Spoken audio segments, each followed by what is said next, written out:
महाराष्ट्र सैनिक शहर संघटक प्रवीण चव्हाण, तसेच महाराष्ट्र नवनिर्माण कामगार सेना कार्यकारिणी सदस्य महाराष्ट्र राज्य। आज आपल्या चाकणमध्ये भारत गॅस एजन्सी इथं आम्ही उभे आहे आणि इथं भरपूर लाईन लागली आणि 8 दिवसापूर्वी आपण तहसीलदार साहेबांना निवेदन दिलेलं आहे। तहसीलदार साहेबांचं म्हणणं आहे की खाली कुठल्याही प्रकारची समस्या नाही, राजगुरुनगर खेड तालुक्यामध्ये कुठेही गॅसची समस्या नाही। मला तहसीलदार साहेबांना आणि जे काही गव्हर्नमेंट आहे सत्ताधारी पक्ष आहे त्याला विचारायचं की येडी म्हणून उभी आहेत का? ही लोक येडी म्हणून उभी आहेत का? यांना कामधंदे नाही आहेत का? तहसीलदार साहेबांनी जर एवढी छाती ठोकून तुम्ही सांगले खाली काही समस्या नाही तर ग्राउंड लेवलला येऊन काम करा ना। इथं तुमचा पोलीस वर्ग आहे, यांना माहित आहे इथं काही समस्या आहे।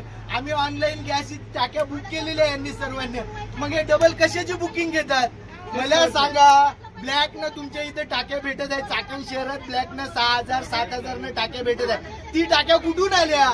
डबल जे किलोने टाक्या विकत आहेत 500 रुपये किलो, यांच्याकडे 40 टाक्या स्पेअर कुठून आल्या? हा मोठा प्रश्न आहे ना चाकण शहरामध्ये। मग तुम्ही हा प्रश्न मिटवला पाहिजे, ग्राउंड लेवलला आलं पाहिजे।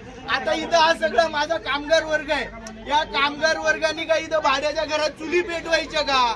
मग चुलीला सरपंच तहसीलदार आणून देणार आहेत का? इथलं प्रशासन आणून देणार आहे? एवढा बोंगळा कारभार चाकण शहरामध्ये पहिल्यांदा पाया भेटला आणि सत्ताधारी पक्षाचं म्हणणं आहे तर खाली कुठल्याही प्रकारचं काही प्रॉब्लेम नाही, तर सत्ताधारी पक्षाच्या पदाधिकाऱ्यांनी इथे येऊन बघावं ना, इथे येऊन काम करायला पाहिजे। जर वेळेसला जर तुमच्यासाठी मनसे धावून येत असेल प्रत्येक कार्यक्रमात प्रत्येक समस्यामध्ये, तर मनसेचा ज्या वेळेस टाइम येतो त्यावेळेस तुम्ही पण मनसेला सपोर्ट केला पाहिजे ना।